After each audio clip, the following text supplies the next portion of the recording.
Bino biryo biraryoshye cyane, byoroshye kubiteka, ntabwo bitwara amafaranga menshi mu guhaha kandi byuzuye intungamubiri nyinshi. Rero ngiye kubereka ukuntu nabiteguye.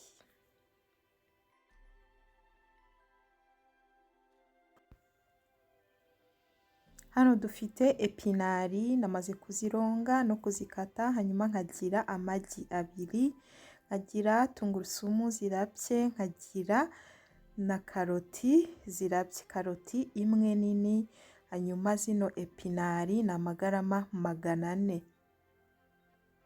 Hanyuma rero tugiye gutangira guteka, ngiye gukoresha butter, hanyuma ndayireka ishonge, noneho mbone gukurikizaho ibindi. Hariya nakoresheje epinari, ushobora gukoresha izindi mboga zose waba ufite z'icyatsi, ushobora gukoresha dodo, ushobora gukoresha n'izindi mboga waba ufite cyangwa se waba ukunda guteka mu rugo iwawe. Noneho rero bata yacu nimara gushonga, turahita tubanzamo tungurusumu, tuzigaragure muri no bata.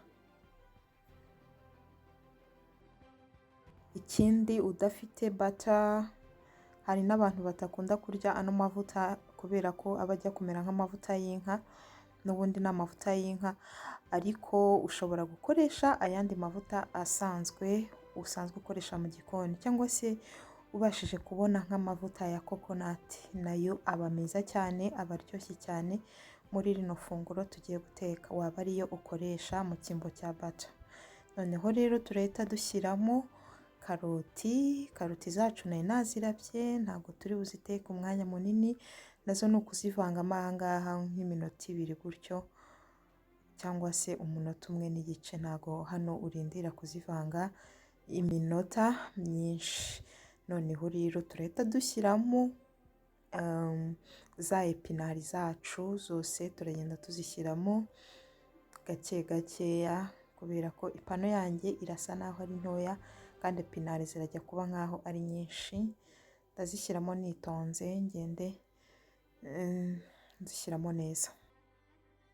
Hanyuma mbere yo gupfundikira ndahita nshyiramo umunyu, noneho nimara gushyiramo umunyu mpite mpfundikira zino mboga iminota mikeya, nk'iminota 2, noneho nyuma ndaza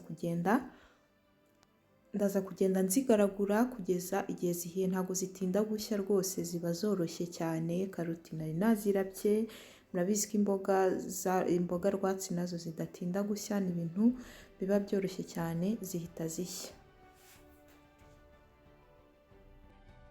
Imboga zacu hano zamaze gushya, ngiye kuzikura muri no panu, hanyuma noneho duhite dukurikizaho gutegura na ya magi.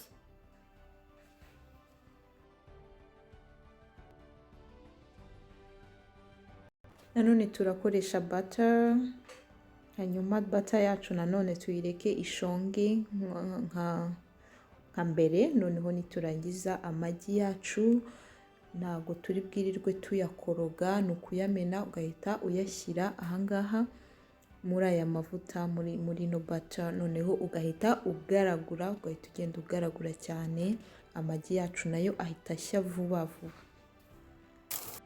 Ngiye gushyiramo ka black pepper gakeya, hanyuma ngo mize ngaragure, ano magi ahita ashya vuba cyane. Hanyuma noneho duhite twongeramo za mboga zacu twari twashyize ku ruhande, ngo kuko ibiryo byacu biteguwe ni ibiryo byoroshye, ni ibiryo bidatwara umwanya munini kandi bidatwara amafaranga menshi mu guhaha. Iri ni ifunguro ry'abantu 4, ushobora kubifatisha umuceri, ushobora kubirisha ayandi mafunguro nk'uko ngewe ngiye kubirya. Uburyo ngiye kubirya, ngiye kubifatisha ibirayi hamwe n'ikigori. Ndizera ko mwabikunze uburyo nabiteguye, ntabwo bigoye, ni ibintu byoroshye cyane. Mwibuke gukora subscribe abantu bashyashya, gukora share, gusangiza ino video abandi bantu muzi yagirira akamaro. Kandi niba ufite igitekerezo cyangwa inyunganizi wanyandikira muri komenti. Murakoze cyane, naho utaha njye nitwa Afia mu Rutasibo.